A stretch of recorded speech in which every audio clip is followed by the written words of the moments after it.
Mohon handphonenya semua dimatikan, saudara-saudari. Semua perhatian semua ke depan kepada kami yang cantik-cantik dari ganteng ini. Baiklah saudara-saudari, sekarang pada malam hari ini kita akan mendalami tentang peran seorang ibu di dalam gereja, Maria Bunda Gereja. Tema kita pada hari ini ialah Maria sebagai Bunda Gereja. Subtemanya kami ambil yaitu peran seorang ibu di dalam keluarga.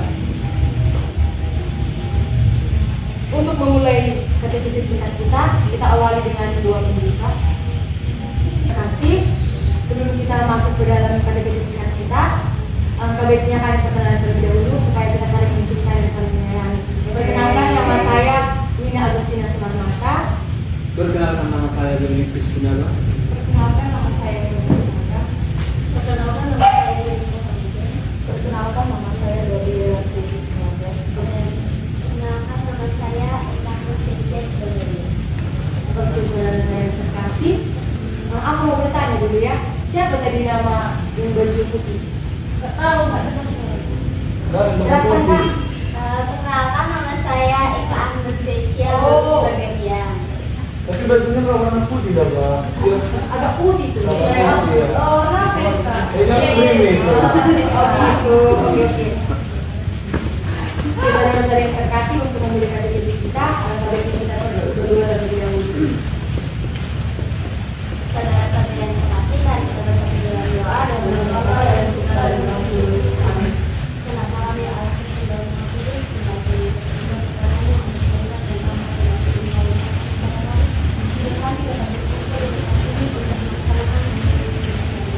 Kiranya Bapak akan memberkati dan melindungi kami agar hati kami dapat melaksanakan. Terima kasih ya Bapak, amin. Bapak dan Putra dan Roh Kudus. Baiklah saudara-saudara yang terkasih, saya juga ingin sedikit bertanya juga. Tadi saya sudah menyinggung tadi masalah tema. Siapa yang masih mengingat apa tadi yang saya ucapkan tema kita pada hari ini? Pisang kapan, saudara-saudara? Silakan, saudara. Berdiri, saudara. Maria sebagai Bunda Gereja. Maria sebagai. Terima kasih. Baiklah saudari-saudara yang terkasih, karena terkait materi kita pada hari ini ialah Bunda Maria sebagai Bunda Gereja, dan itu intinya adalah dalam ajaran Katolik, Maria dihormati sebagai Bunda yang setia dan teladan bagi semua orang Katolik atau semua orang yang percaya. Umat Katolik dipanggil untuk menghormati peran dan teladan Maria dalam membina keluarga yang penuh kasih serta dalam menjalani hidup yang saleh. Maria juga dianggap sebagai perantara yang kuat antara umat manusia dan juga Yesus Kristus. Umat Katolik berdoa kepada Maria untuk mendapatkan perlindungan, bimbingan, dan belas kasihnya di dalam kehidupan kita manusia. Baiklah saudara-saudara yang terkasih, di sini ada cerita pengalaman di mana kita akan mendalami cerita tentang seorang ibu yang memperjuangkan anak-anaknya. Ini akan dibacakan oleh saudari Wina. Oke, baik. Ini kita sudah sampai kepada cerita pengalaman. Jadi di sini ceritanya singkat, mohon untuk kita menyimaknya dengan baik. Cerita ini berjudul Ibu Pahlawanku. Jadi pada bulan Oktober tahun 2019 silam terjadi sebuah gempa dahsyat di Jepang. Banyak bangunan yang runtuh dan reruntuhan pun menggigit setiap rumah yang ada. Di sebuah rumah yang hancur, mereka menemukan sebagian seorang ibu yang terperumuk di bibir bangku.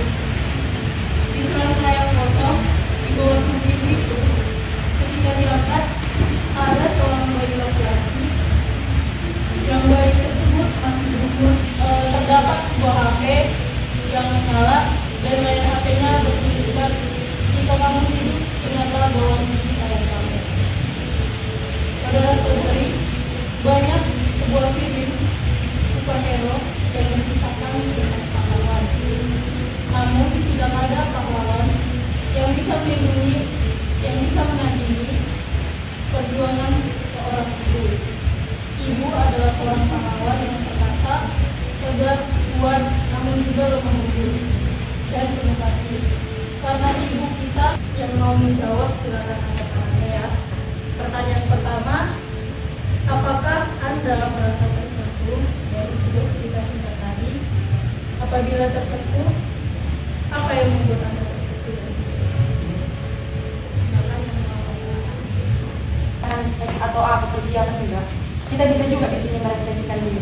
Seperti Makanya tuh HP-nya mau kali ya di sini.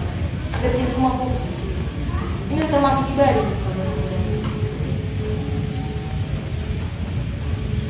apa kurang jelas tadi ceritanya, biar diceritakan ulang secara lebih singkat. Jadi cerita tadi membahas tentang seorang ibu yang terkena runtuhan di dalam rumah itu, dan karena dia melindungi anaknya di perutnya, tertimpalah dia di puing-puing bangunan itu. Jadi regu penolong pas melihat ibu itu, dibantunya lah. Pas diangkat ternyata dia sedang melindungi bayi yang diselimuti, dan pas diambil Sekarang dan selama-lamanya. Inilah Injil Kristus menurut Yohanes. Dimuliakanlah Tuhan. Sambil memikul salibnya, ia pergi keluar ke tempat yang bernama tempat terhormat, dan dalam bahasa Ibrani Golgota.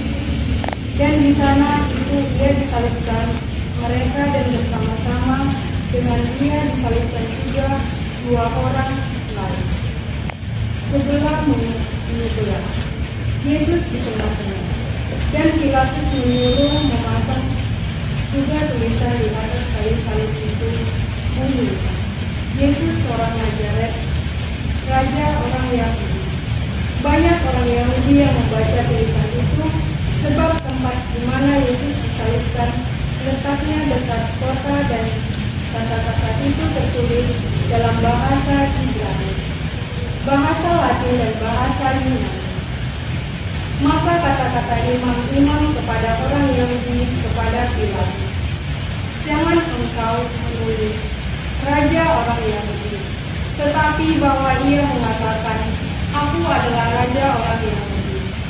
Jawab Pilatus, apa yang kau tulis tetap tertulis.